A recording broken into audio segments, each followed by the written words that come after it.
Today's guest is somewhat of a ambassador for a man who had a UFO alien abduction experience in 1987. Some of the claims that he's bringing to the table is that religion is misunderstood, that people have misunderstood the teachings and works of Christ and have perverted the teachings, that Earth is a place where souls are supposed to incarnate to see if they'll be able to be let into another planet.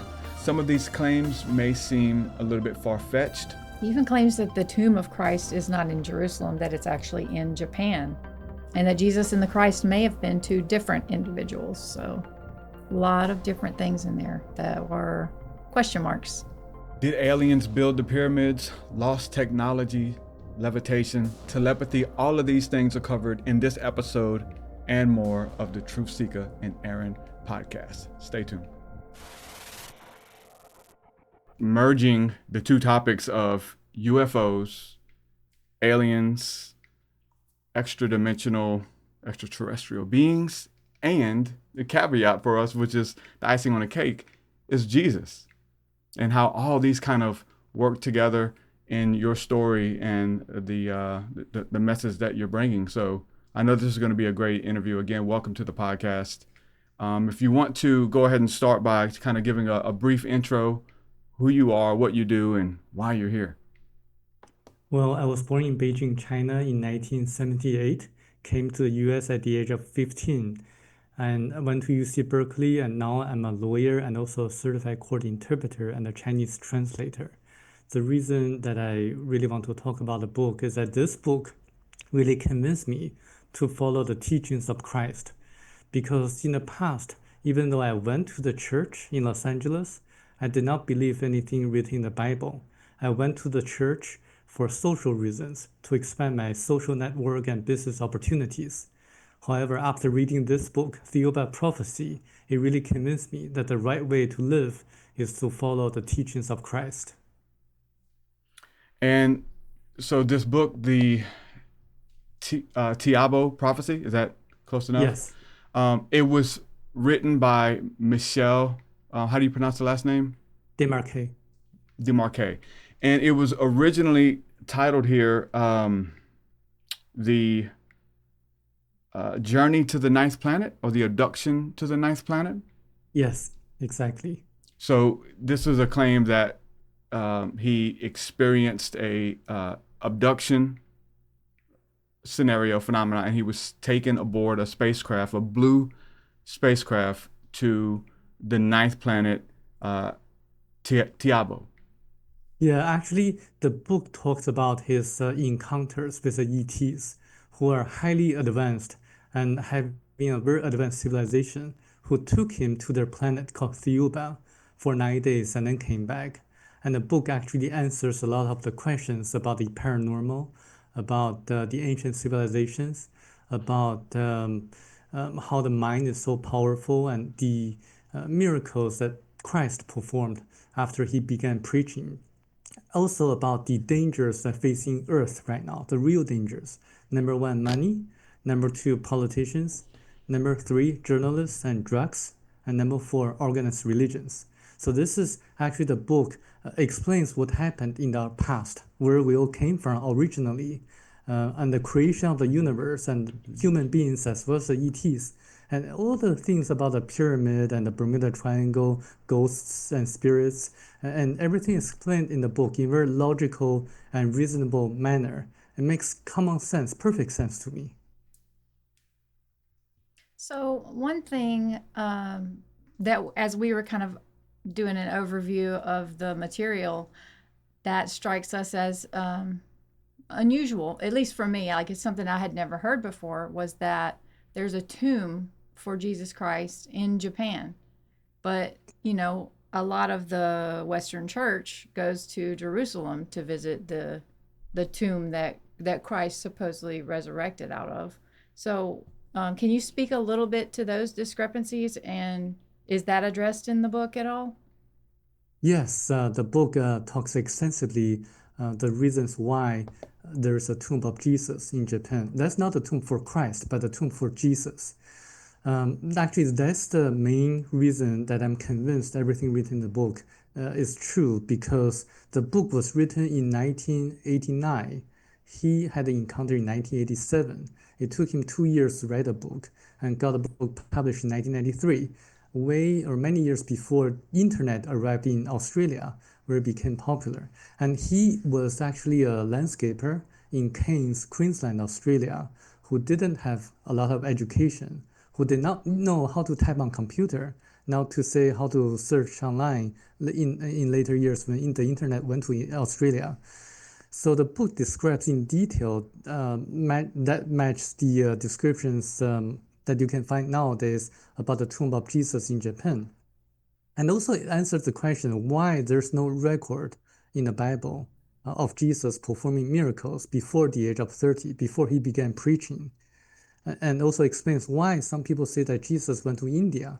And also explains how and why Christ died on the cross and then resurrected 3 days after. What Christ was teaching us about spirituality and love, and also life after death, and all the things that he was preaching.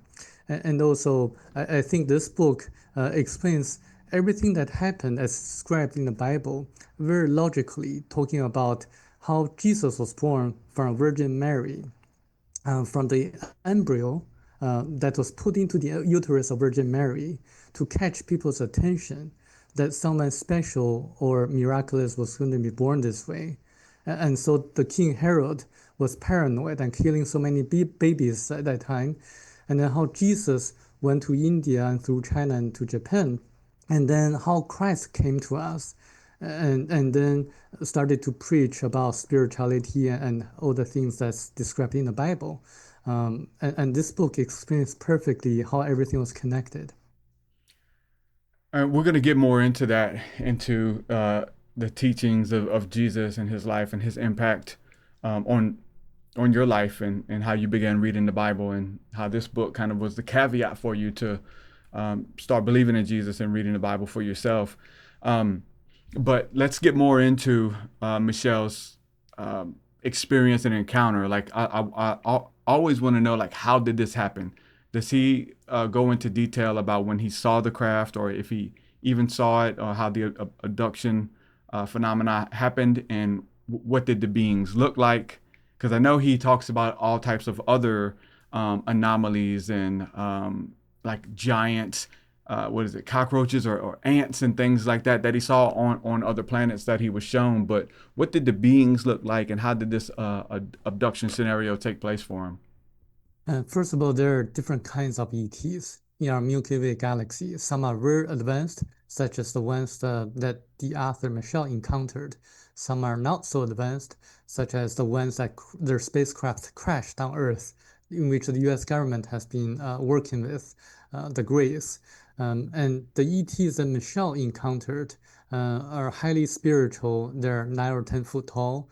They're Nordic looking. They're hermaphrodites, meaning that they have both male and female sexual organs.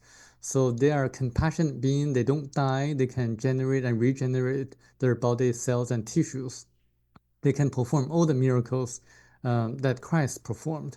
And they can actually communicate through telepathy. They can levitate. They can materialize or manifest objects. They can project images onto people's minds. They can also heal all the diseases you can think of. They're omnipotent beings, but there are also ETs that exist in the universe. And they tell Michelle that there are different kinds of ETs, and actually they presented to Michelle the other different kinds of ETs on their planet. And it actually happened in June 1987 in Cairns, Australia. It happened in the middle of the night. Michelle didn't know why, but he woke up suddenly. He did not know why, but he wrote a note to his wife saying that he'll be gone for 10 days or so, and there's absolutely no need to worry about him. And he walks outside of his house, and then he was lifted up to the mid-air where he saw ET wearing a spacesuit. And then he was told that he was going to have a journey together for about 9 or 10 days or so, and he'll be come back safely. So they started journey and they stopped at the planet in which appeared to be the aftermath of nuclear destruction, a nuclear war, in which he saw gigantic ants and cockroaches and things like that. And so this is what happened. Basically, he was told a lot of information and knowledge about the paranormal and the pyramid, things like that. I, one thing I find interesting about a lot of these experiences and claims now is that a lot of these things that he was talking about in 1989 um, are things that we're talking about now. Yeah, Free energy, free technology, being able to levitate objects, the body, using sound frequencies and sound waves, which is some type of information that in the past seems to be suppressed. But I think there's a resurgence with knowledge and with the internet and with a lot of people's experiences and stories that are coming back to the forefront. So that's something that's very interesting that I think a lot of the abduction scenarios have in common. Or I think a better term now that we hear a lot more is they don't even call themselves um, um, adoptees, but they call themselves contactees or experiencers. And it's something that I guess the abduction term had like a negative connotation where they were taken against their will, but there's so many humans now who are like wanting to facilitate and wanting to have a experience like this, and I think that they're having it. So contact seems to be on the rise, and a lot of people are having their own genuine contact experiences and are coming to similar conclusions about life, spirituality, advanced technology, about Jesus, and all of these things. So there's this commonality that a lot of people are finding when it comes to extraterrestrial beings and where we are in the state of the world, and why there's a need for this type of higher information, higher knowledge that's coming from these helpers, if you will. exactly. And the book explains how anti-gravitational technology works, how they were able to build the Great Pyramid in our ancient past, where we had very advanced civilization, but then we had a Great Reset. There were actually two main Great Resets in the history of mankind on Earth. Um, this is why when we see the statues on Easter Island, Pumapunku, and some of the megalithic structures in Latin America and parts of Asia, we sometimes wonder how those structures, the buildings were built. In fact, if you can neutralize gravity using a vibrational frequency, you can make the huge stones become weightless without weight. And this is how they did it. And in the past, people in the past, in ancient civilizations, they had the knowledge to do this. But then because of something happened, natural disaster or something else happened, that the civilization was lost, and the technology was also lost. So this is the book actually explains everything what happened in our past and how the stories or the events as described in the Bible came about. So everything makes perfect sense. I strongly encourage people to check out the book and to read in more details. Um, so were there any warnings or anything, or was the main goal of his visit with these beings just to share information and kind of show what's possible and give information about the past, or were there any warnings, or kind of like we're on the wrong path at the moment as a planet?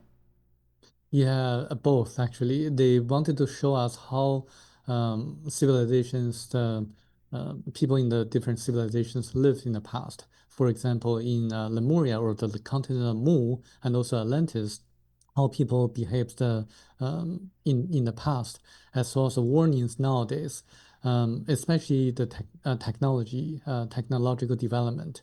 And the book was written in 1989, before the advent of internet. And nowadays we have the internet, we have AI, and everyone is focusing a lot on the technologies and wealth accumulations. And the book warns against that, saying that if we focus too much on the materialistic aspect of life, you're going to miss the point of life, which is to experience, to have spiritual experience, to learn the spiritual lessons, which is the essence of life on earth. So it talks about how the cycle of life develops or goes on, and also the creations of human beings as well as the ETs in the universe. Specifically, it talks about when the creator, which is a pure spirit, and this is why Catholic Church people believe that God does not have a face. So it's a pure spirit. So when the creator created everything, it inserted a tiny portion of itself to each of our astral bodies. So we are part of the creator, and the creator is part of us. So through our physical bodies, the creator experiences everything through us, and we send constant feedback to the creator.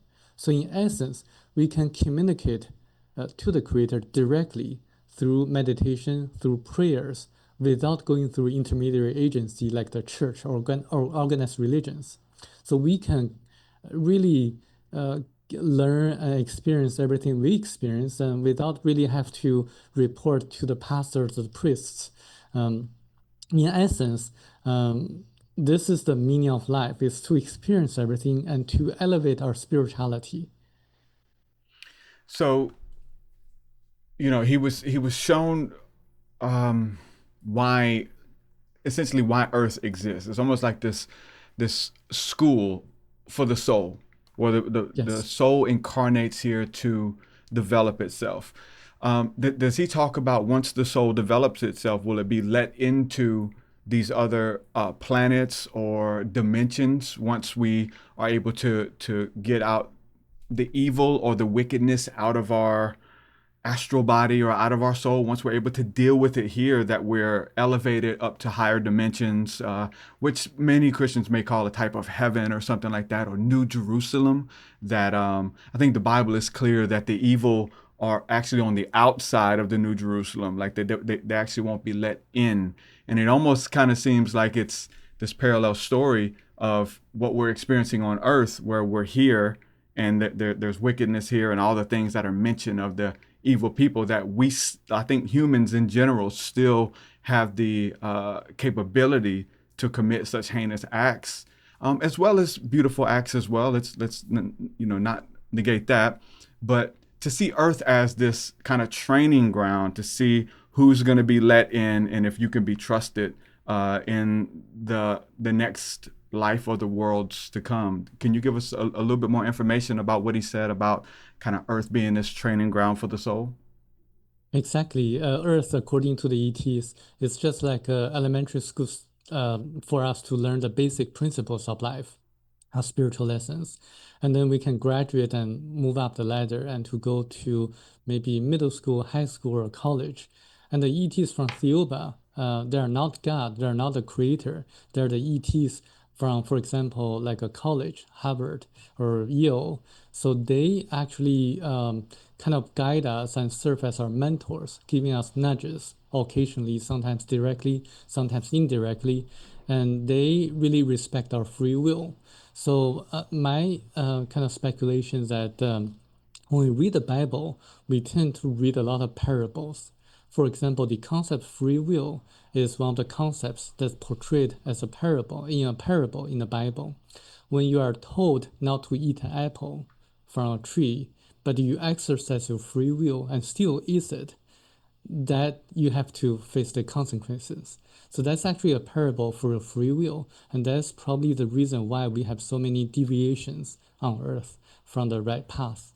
And the ETs are just guiding us and trying to say that you should look inside for answers, for the kingdom of God is within you. You should really you shouldn't worship idols. So this is the concept of the Old Testament. Follow the Ten Commandments and don't worship idols. Because the kingdom of God is within you. You don't need to worship idols because you can connect to the source, the creator directly. And once we once we die, our astral body leaves the physical body. And then there's going to be a life reveal process in which everything will be shown to you. You're going to be able to experience and feel how you felt as well as how others felt. It's like a holographic film in which you experience everything.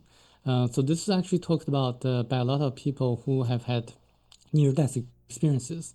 And then you're going to understand everything that happened from the birth from your birth to the moment that you passed, you died. And then you're going to realize what kind of things you did correctly or incorrectly. You're going to have a self-evaluation.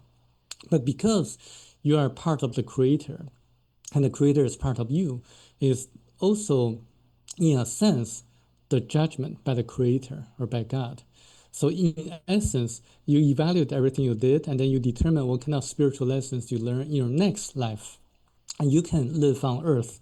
You can, if you purify your soul or your spirit, you can move up and to live on a better planet, a different category of planet.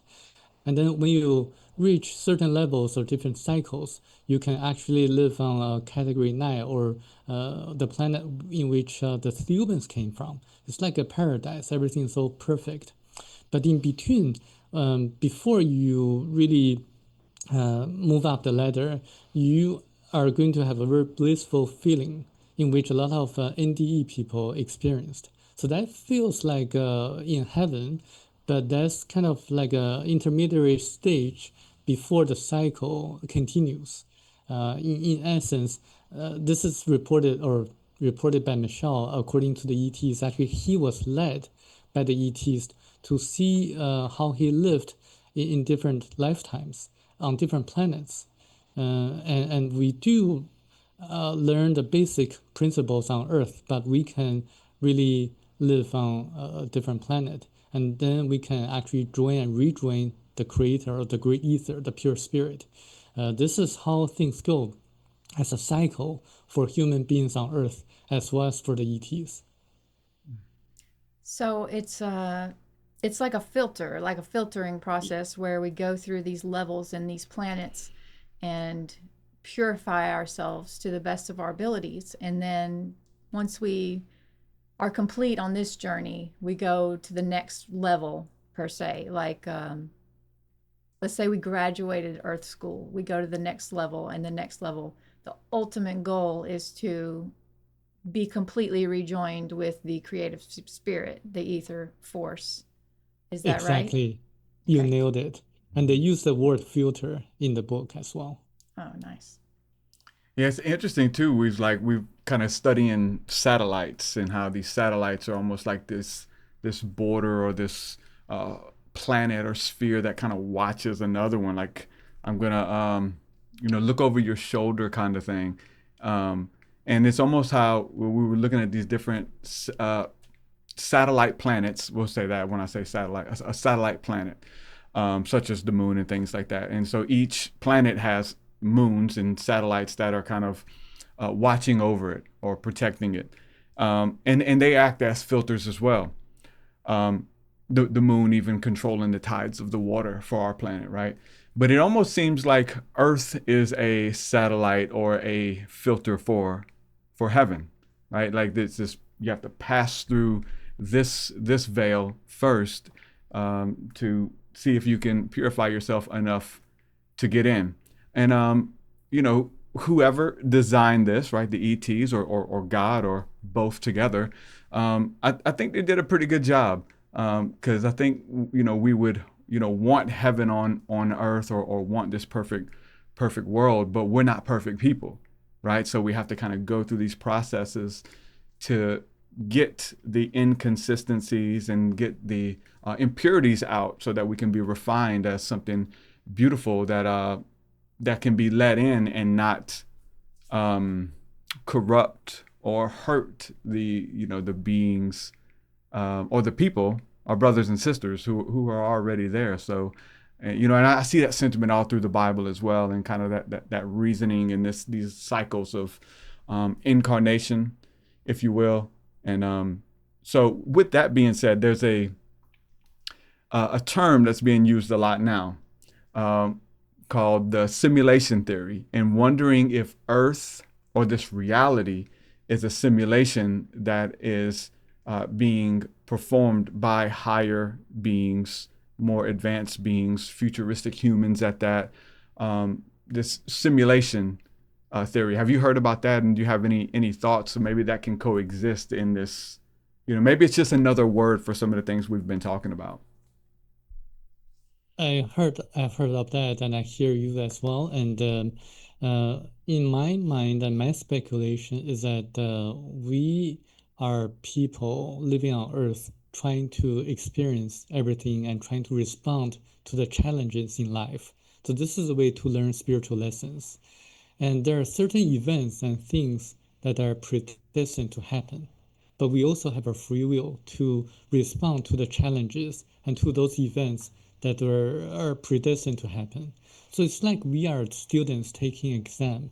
The questions on the exam are already made by the examiners, and we are the students trying to respond to the questions. We can fail and we can also excel and get 100 score. So it really up to our free will how to prepare ourselves, how to study the exam and to get a perfect score. And also, if you fail the exam, you're going to retake it. So this is actually the reason why I firmly believe we should follow the teachings of Christ, because that's a way to excel and to get a perfect score on the exam. How many times can we take that exam? Have we been was there a certain number? Is this infinite? Because I took my driving test about five times before I passed it. Is there a certain amount of times we can do this over and over until we get it right? Or is there like, hey, you know what I'm saying, like a one and done kind of thing? Or, the Bible talks about like two deaths, like a second death kind of thing. Is there a number? Until like you descend into a lower realm, if that a hellish realm or something. I mean, there's no number. You can take it as many times as you need to. But for me, I really want to graduate as quickly as possible. So go to Harvard, something like that. So I want to follow the teachings of Christ. But if you don't, then you can retake it. And also, according to the ETs, hell is actually imagination of the people from the church. There's not like a hell when you die, but you're going to suffer because you're going to experience the people that you mistreated. For example, Hitler killed so many people, and then when he passes, he is going to experience all the pains and sufferings of the Jewish people that he killed. So in essence, he was experiencing like a hell-like experience because of the things that he did. But it's but really like when you die, there's no hell for people to go into. It's the individual experience that someone experiences because of the things he did in his lifetime. So this is explanation given by the ETs. So, with this kind of levels and hierarchies of planets, are there also like a hierarchy of different ETs and beings that are in charge to watch over, kind of like the theory of lesser gods or demigods underneath the supreme creator?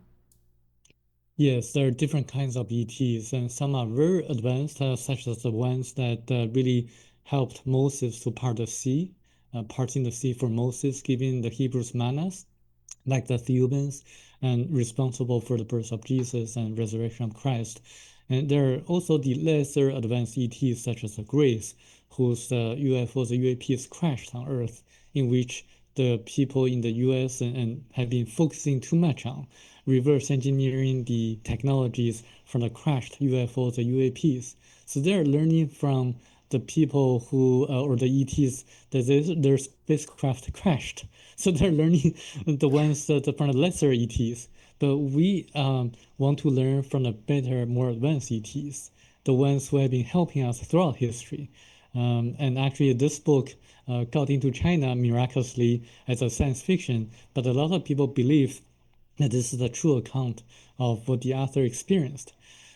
In the last few years, the Chinese government no longer allowed the Bible to be sold in China. But after this book was published in China, people got a strong interest in reading the Bible and reading the teachings, the scriptures, and because this book talks about the events happening in the Bible in a very logical fashion, logical manner that makes perfect sense. So I think we really should learn from the more advanced ETs and not from the grace. Yeah, that's something I wanted to ask you as well.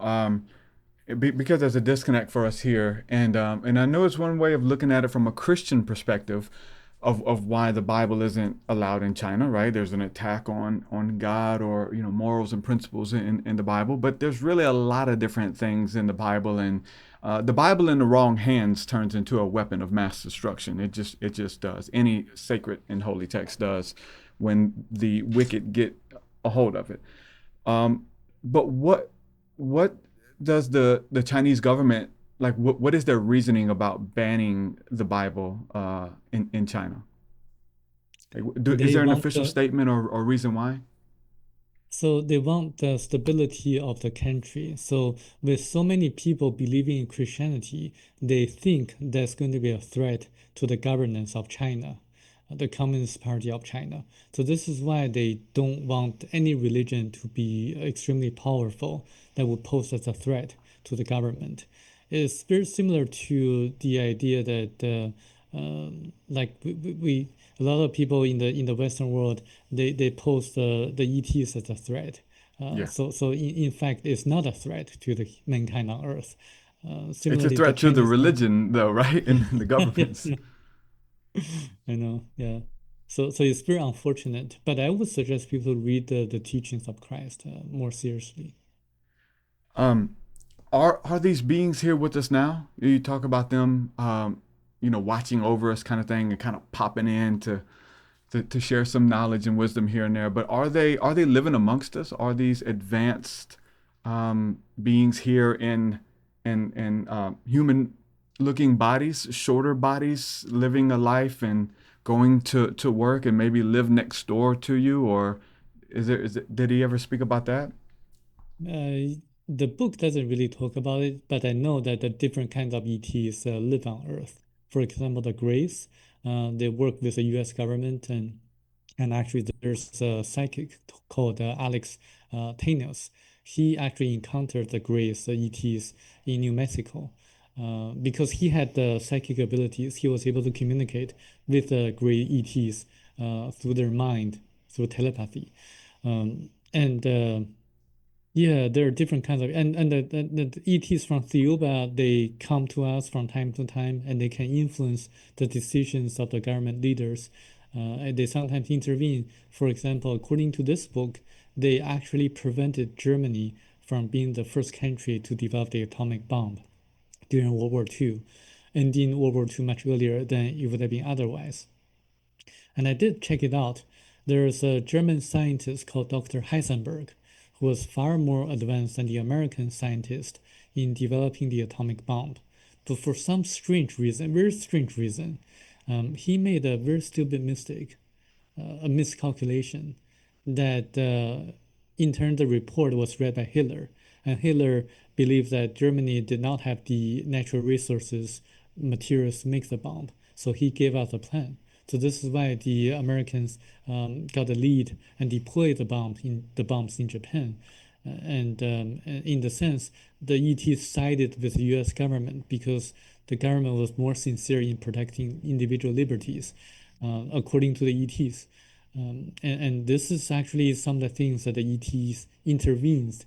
And also, they were responsible for the destructions of Sodom and Gomorrah. And if you read the ancient scriptures, you're going to realize that it's not just about sodomy. There are a lot of other things, the evil things that the people in the two cities did. They punished the compassionate people who helped the poor. Like a girl gave food to a beggar on the street, and the girl was punished. And actually, she cried out to Lord and to Theoba or Jehovah. And then, so it's just like when you have malignant tumor in your body, on your arm, then it's going to spread. Then the right thing to do is to remove it surgically. And similarly, this is what the ETS did. The people in the two cities were so evil, and they were going to affect the people who got in touch with them. So this is why they removed the two cities, or distracted the two cities. So the ETs help us intervene and appear to us from time to time. According to this book, in ancient civilizations, at least in Lemuria, that appeared in the Pacific Ocean, the ETs from Theoba had frequent contact with people on Lemuria because people behaved civilly, in a very civilized manner. They were highly advanced spiritually, and people lived there and did not have money. In essence, they just grabbed whatever they needed from the marketplace because no one took advantage of each other. And people lived harmoniously and perfectly. There was no war. So at that time, people were ready spiritually to have direct contact with the ETs. But now we have a lot of wars in the world, and we are not ready yet.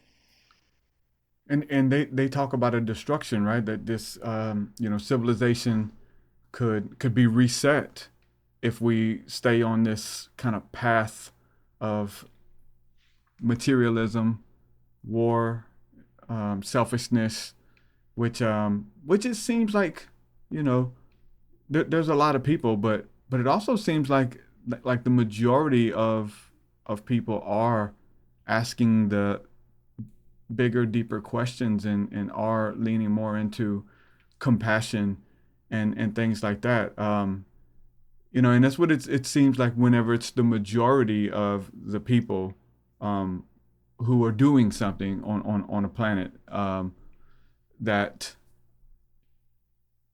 the helpers show up or kind of intervene. With that being said, with this idea of ascension, where could Earth, if Earth could be destroyed, could it get an upgrade, or does it need to stay this type of school for the beings? Do the beings go somewhere else? We know about the Ark and going to New Jerusalem and being taken off planet to a different planet, and this one stays the way it is because it's fearfully and wonderfully made, and it's a perfect place for beings to souls to incarnate on and go through this process. But could you see Earth as a whole getting an upgrade, or the people who get an upgrade be kind of taken off planet to a new planet? The people get an upgrade. So when the people pass or die, their spirit, their astral bodies will go on to a different planet, a better planet, to live there in physical forms. So this is how the evolutions go, and the Earth will remain as a Category 1 planet, a basic level planet. It's the people, when they purify their spirits sufficiently, they can live on a better planet. And there are also a lot of things mentioned in the book that kind of struck me, which is the fact that and I think astronomers agree that there's a lifetime for any planet in the universe. So a planet doesn't really last forever. And when the core of a planet cools down, it no longer has the electromagnetic force to capture the atmosphere. So the planet will become like a desert, like Mars. So in fact, Mars had people that lived there. But since the core of Mars cooled down, it has become like a desert because it lost the atmosphere. So people will migrate to different planets from time to time. And so this is why when we elevate ourselves, it's better to elevate our spirit in order to move up and to live, to be able to live on a better planet. And this is also very interesting because we all came from different planets originally. So when the creator created human beings, it also created the ETs as well. And because we migrate from planet to planet, we originally all came from planets of different or different planets, like the blacks, the yellows, the Caucasians, and the ancestors of the Polynesians all came from a Category 1 planet, the basic level planet. However, the Hebrews came here accidentally from a different category of planet. This actually explains why the Hebrews were the chosen people, and also why Jewish people excel at everything that they do. Like they account only for about 0.2% of world population, but 22% Nobel Prize winners are Jewish people. They're exceptional in different fields. that they enter into. So this actually explains perfectly why certain things happen nowadays and why people are different in some senses. So this book actually really opens my eyes to a great extent. It also explains the psychic abilities, how we can practice meditation and to really be more spiritual. That's awesome. It makes me think of a saying that a friend of ours has, Illuminati Congo. He says that like Earth is kind of like on Star Wars. You have the cantina, where the cantina has all the different like beings from different planets. They're kind of mingling together, and some of them are good, some of them are bad, some of them are drinking, some are having fun. But it's like this melting pot of beings from all over the galaxy or the multiverse. Mm-hmm. Yeah. So, do you think, or does it say in the book at all, do you think that the original in the Bible, where it talks about let us make man in our image, the original man, the Adam, do you think that he was possibly an ET or a different kind of being, or was he a basic level 1 human being? So the Old Testament was written by the Hebrews, and they were actually specifically talking about the Hebrews, and actually, it actually applies to different kinds of people as well, the yellows, the blacks, and the Caucasians too. When it talks about that, it's actually illustrating using a parable, using an illustration that God, the Creator, put in a tiny portion of Himself to each of our astral bodies. So it's really not a literary explanation. It's more figuratively speaking that we are part of the creator. And also Michelle, the author, was shown different kinds of ETs on different planets, and they look very differently. And some of them look like our Native American chief. Some of them look like very strange animals. So it's really diverse.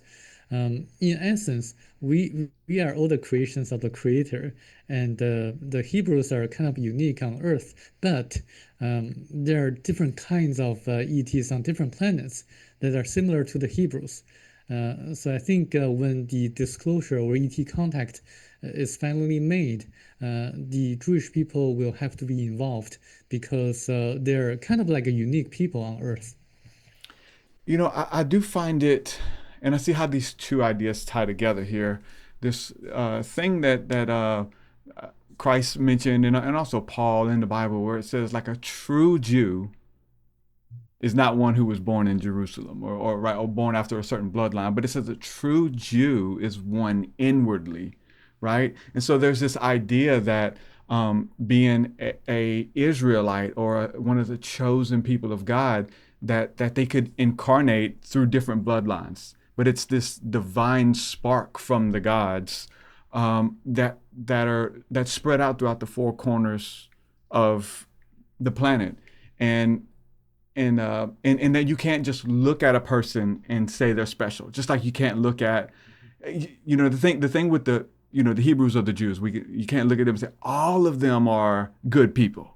All of them are divine. All of them are, righteous people. Just like we can't look at it and say that every black is good or every black is bad or every white is good and white is lovely and pure, like these kind of things. But there's this mixture, and it's very interesting how, some of that is mentioned in the New Testament, how you can't just judge a book by its cover, but you judge them kind of by their fruit. And I would say, tying that in with the ET thing, just because, the way they look, just like you mentioned, like a lot of the church would say that the ETs or even the Greys are demons.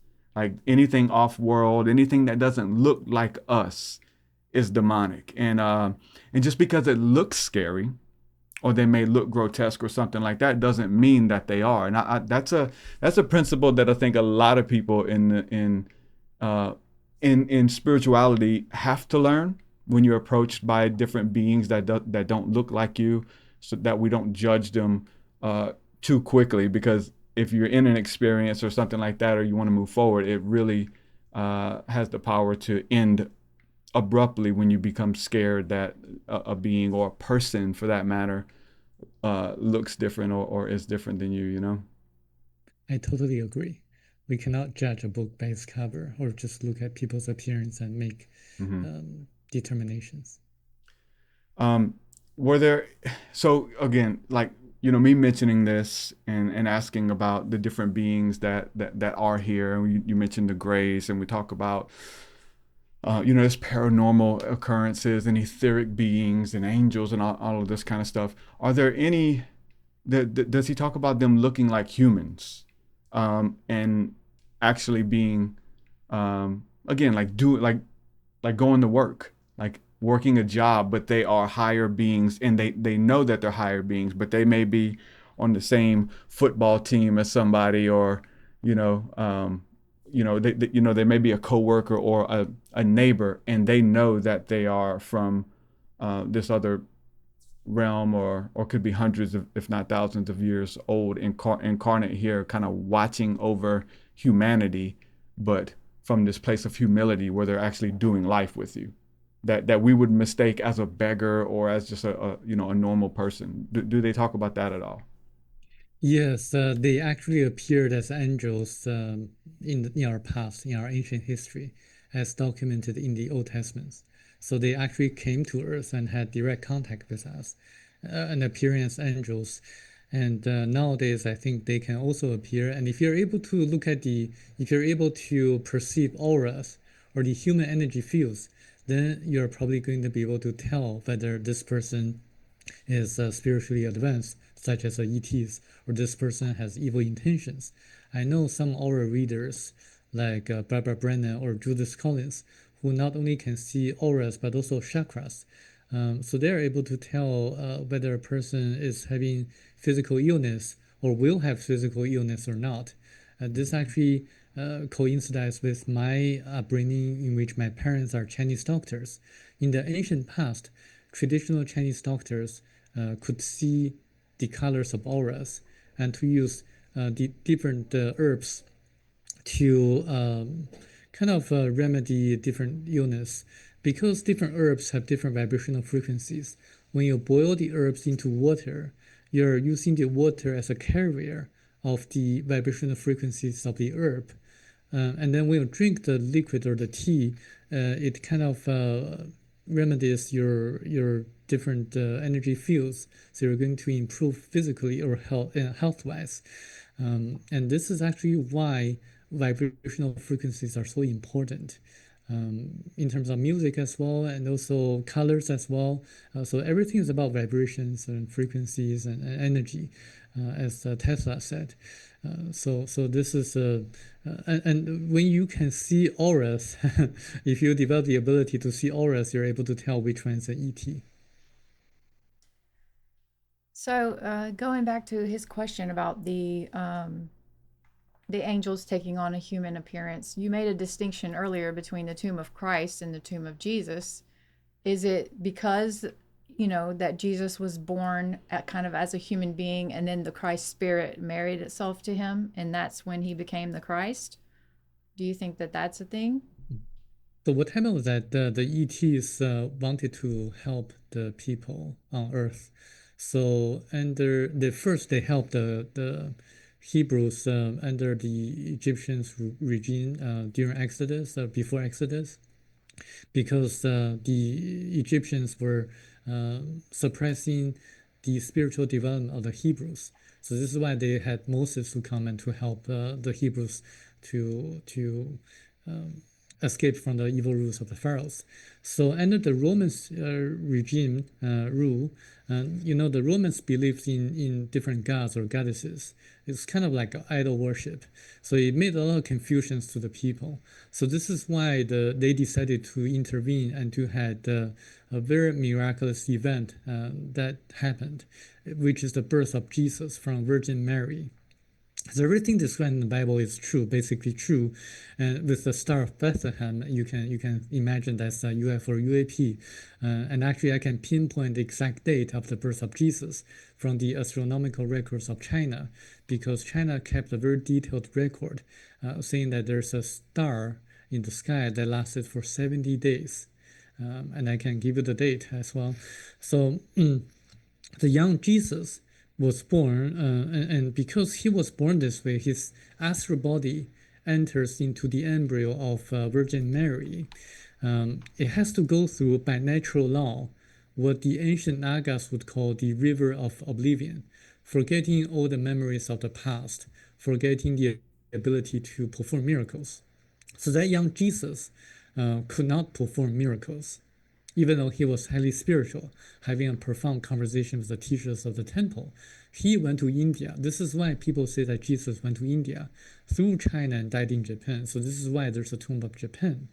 But Christ is actually a different entity. So what the ETs did was that they actually created a body that resembled the appearance of Jesus.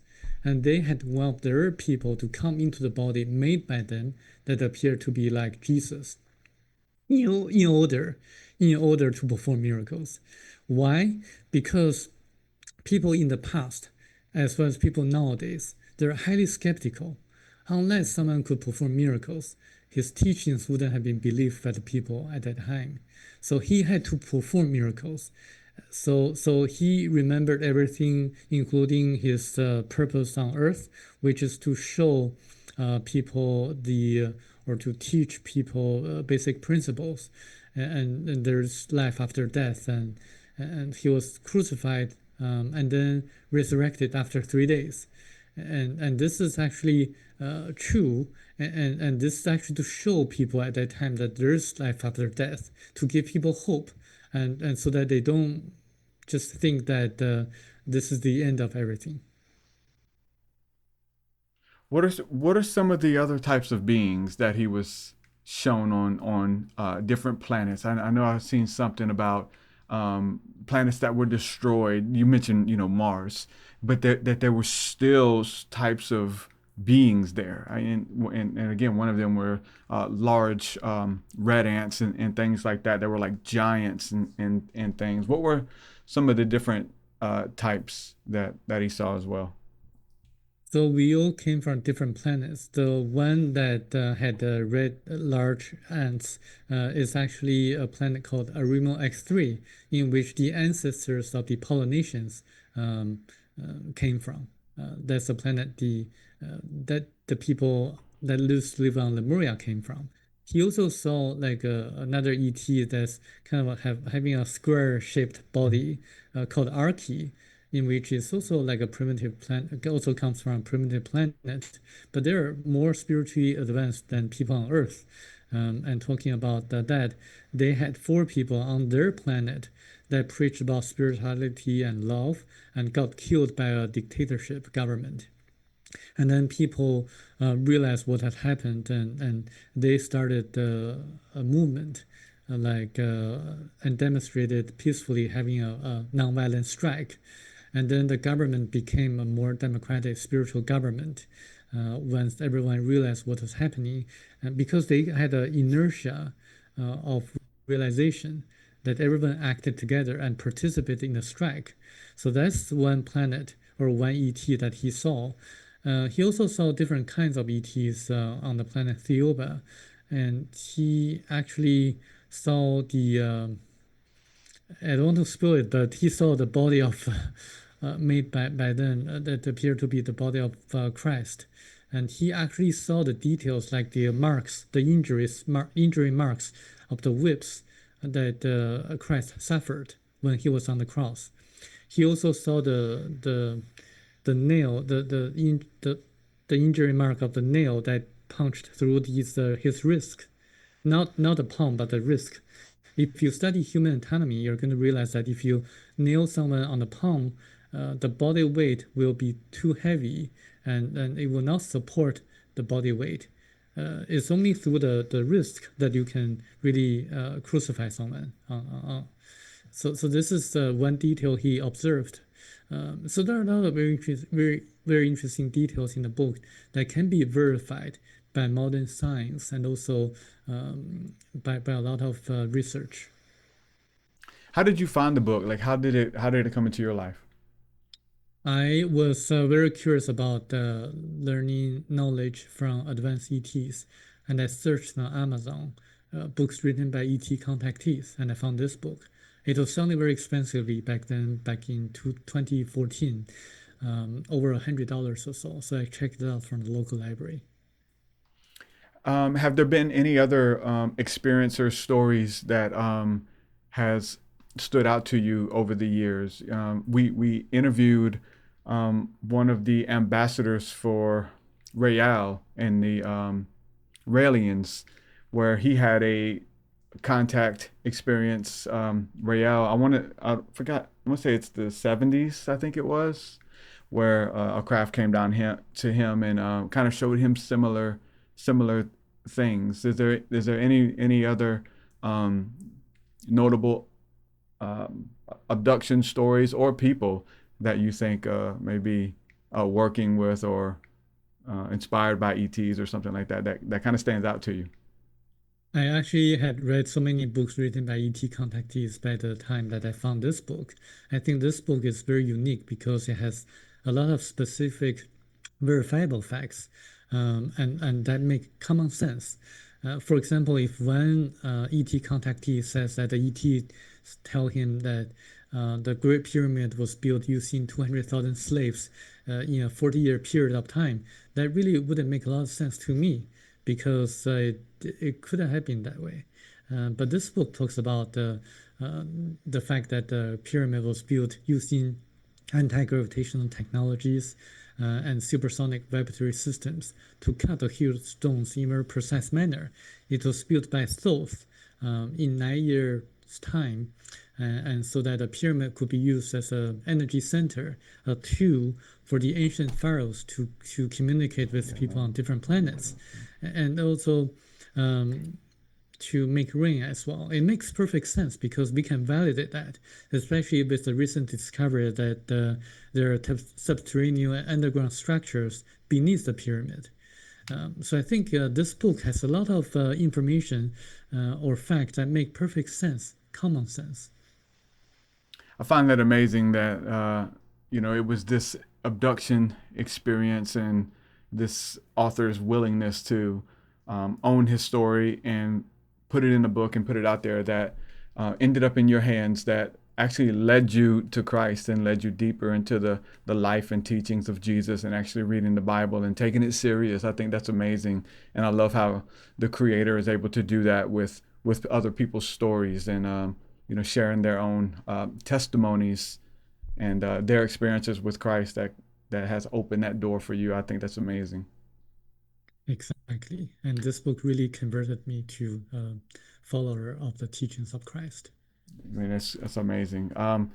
If there's any last words or anything that you want the listener, the viewer, to take away from this interview, what would it be? Would be seek knowledge, spiritual knowledge. And this book is an eye opener, and I strongly encourage people to read the book so that you can look inside for answers when you have challenges in life. Well said. Well, it's been a really interesting conversation, and I'm always intrigued by stories where Christ reveals himself through other means to people because kind of how you said organized religion is kind of failing at showing people the way, the true way. And I just think it's beautiful that, like you said, this man was able to own his story and share it, and now it's touching people and leading people to Christ who don't find him in organized religion and in the Western church. So I just think it's awesome. And thank you for reaching out and coming on to share your story. Thank you. So where's the best place for people to pick up a copy of the book? They can find it on Amazon and also on Audible. It was read by a very good British narrator as an audiobook. Okay, and so for some clarity, is this book? Are you affiliated with the book at all? You're affiliated with the website and kind of still trying to get the information out, or you're just sharing your personal story with the book? I don't have any financial interest in the book, but I'm sharing my story because I think it's very important for people to have the knowledge to follow the teaching of Christ and also to seek the answers of the unknown and the paranormal. And I have a website, channelsona.org/Theoba, which I have a lot of articles about some of the things that people might be interested in. Awesome. And we'll link that in the show notes as well. Samuel, thank you so much for coming on the podcast. It was great to hear your story and to kind of, I feel like a lot of times on these podcasts for me and maybe for you as well, like we're almost like comparing notes. Yeah. And it's like a lot of, okay, it seems to line up, and the Bible says out of the mouth of 2 or 3 witnesses, let a thing be established. And so when you hear and see a lot of people having similar experiences with the divine and with ETs and with craft, for me, it does bring a lot of hope. And I'm glad that you're sharing your story, and I'm glad of the fruit that it has produced in your life. It's amazing. Thanks so much for hanging out with us. Yes, it was lovely to meet you. Thank you. Me too. All right, we'll do it again, brother. Thank you. Thank you. Samuel Chong, ladies and gentlemen. What a interesting conversation. Yeah. Again, I think, a lot of these people come into similar conclusions. I think that the majority, at least of what was shared with us, is stuff that's kind of backed up in the Bible and by other, experiencers, abductees and things like that. I find it very, very interesting. Yeah, there's a lot of very interesting things that he shared. I thought it was really interesting that he was saying that I think he said the Theobans, but the ETs helped Moses through that journey. So that's interesting. I would like to actually read that part of the book. But I think a lot of the terminologies are different from religion and what we've learned in religion, but it's kind of saying the same thing, just using different terms. And essentially, I mean, I think most people know that like religion has been hijacked. Like it's a great concept. So many beautiful things within the Bible and within religion, but there's also so many bad things. And I don't know if the good outweighs the bad. Yeah. When it comes to religion, just because some of the heinous things that are done in the name of religion and by its leaders, whether that's whichever religion you want to throw out there, are specifically dealing with Christianity that we know so many firsthand encounters with. But what is still amazing is that Christians and religious people all over the world are still able to encounter and experience Christ, the fullness of Christ, the love of Christ, the grace of Christ, in spite of religion. Not because of the pastor, not because of religion, but I think in spite of those people and in spite of us as well, flawed individuals, that Christ is able to sometimes speak out and reach out to people through their lives and through their words and works. Yeah, I think he keeps reiterating to follow the teachings of Christ, not to follow the church necessarily or religion or doctrine, but to follow the teachings of Christ, which obviously is love, is self-sacrifice, is helping others. All the stuff that you read in the New Testament that just lights your heart space up when you read it. You know what teachings of Christ really are and what it means to you, and I just think it's awesome. It's so awesome to hear it from an alien contactee that was able to go off world and see and experience things. Yeah, that was the thing that I wanted to share. Like when we got this email and we started watching some of his interviews, and just the amazing thing where you hear in Christianity and a lot of Christian videos right now that Jesus is encountering Muslims in the dream state. They're having dreams, and Jesus Christ is coming to people, telling them that he's the way, the truth, and the life, and he's given them their love and forgiven them of their sins and all of these experiences that Muslims are having. And this is a big deal. But I think you can throw in there now, and I think you could have always done it, but now that people are encountering Christ through UFOs and through aliens, and that Christ is coming to people through UFO and abduction scenarios and experiences. Yeah. And again, the book was originally called Abduction, but nobody uses that term that way anymore. It's a contactee and experiencer. But I think that's amazing that Jesus is encountering people through UFOs and aliens. And I didn't ask him, I don't know, I'd had a feeling he wouldn't have a lot of input on it, and plant medicines too. People are going on plant medicine journeys, and psilocybin encounters and being able to encounter Christ through those things. I actually shared a video recently. It was an interview with a Jewish man who had experienced Christ in an ayahuasca ceremony, and it was very similar to how I experienced Christ in a new way. Was just kind of a knowing, like you experience him and you have this knowing, this deep inner knowing of his works and what his works did and what it means. And it really just means to be there for one another, to love one another, to lift each other up, like hold each other's hand, as we're walking back home on this journey and trying to remember where we came from and who we are. And yeah, I mean, that's another headline, Christ encounters Jewish man on ayahuasca ceremony, or Christ is encountering people through ayahuasca or and through plant medicine. Something that, we've been talking about and looking into, just because, first of all, the headline is shocking, but it's the truth. And that's the beautiful thing, that it is the truth.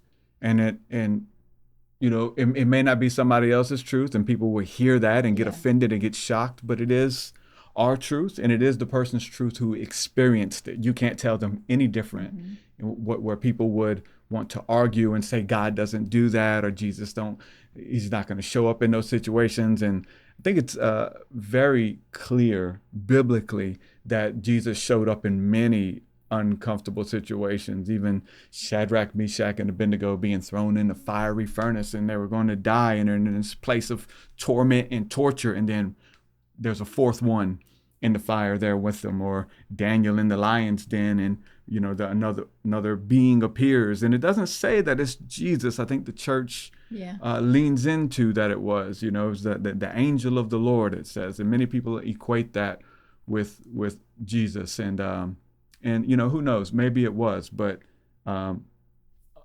they have an intervention, and I think these abduction or UFO contact experiences are interventions, where we're just kind of given these little nudges or big nudges at that seems like a pretty big nudge, but it's it is a hopeful message, and it does coexist with the Bible. Yeah, we're taught not to judge things by the appearance, like we talked about, but by the fruit. So you look at the fruit of these experiences, and the contactee, Michelle, his fruit was to be more loving and kind to all beings, and to be open to change and less violence, and all good fruits. And Samuel's fruit from his experience of reading the book is to follow the teachings of Christ. He said after reading the book, he wanted to read the New Testament and learn more about Christ. And he's gung-ho for following the teachings of Christ, which is, is love. Yeah.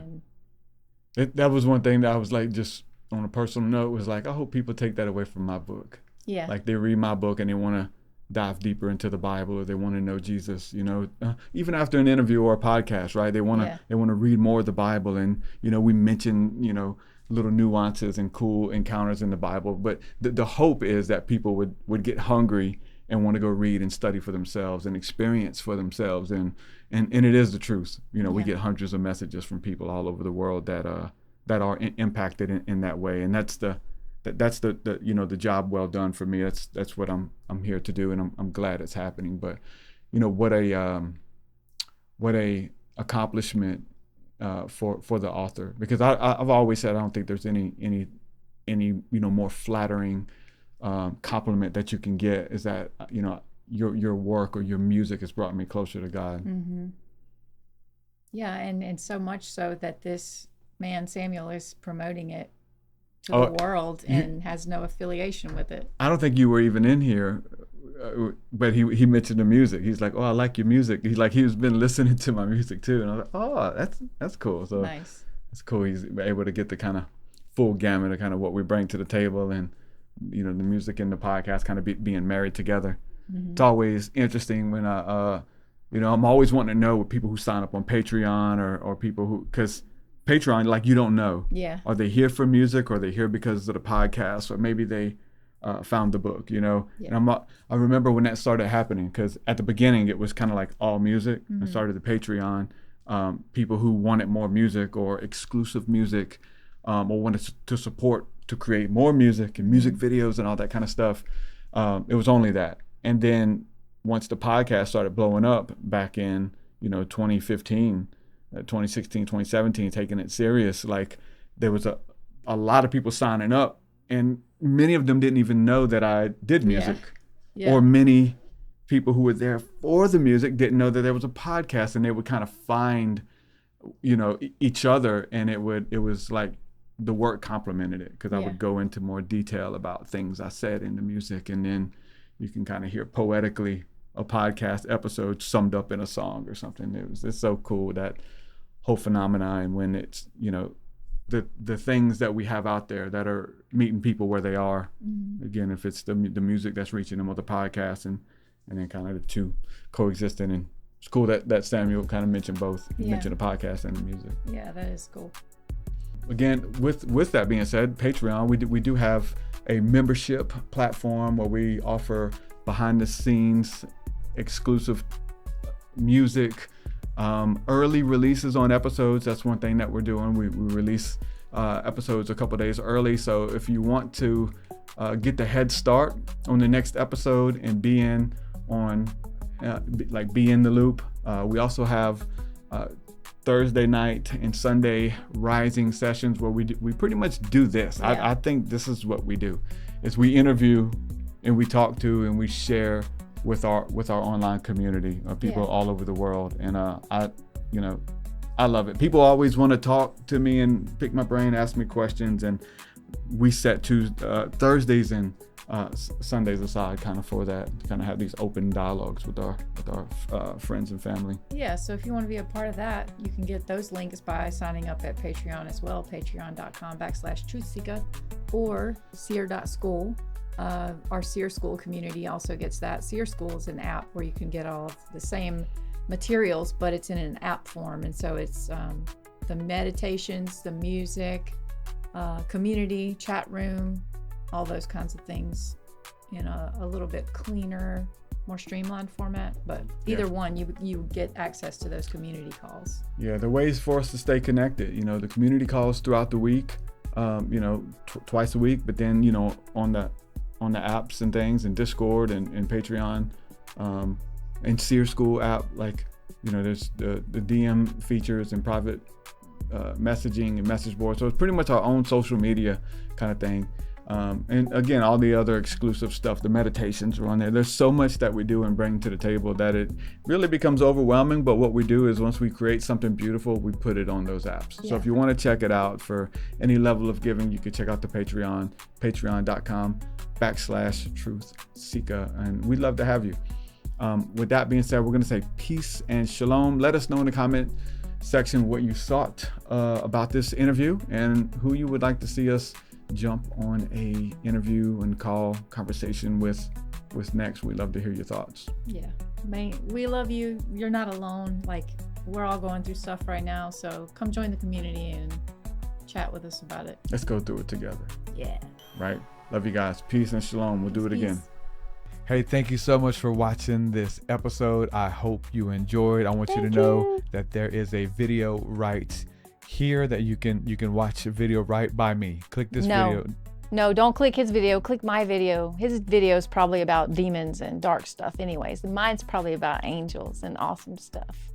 She has a point. So you decide, the demon or the angel. What do you go with?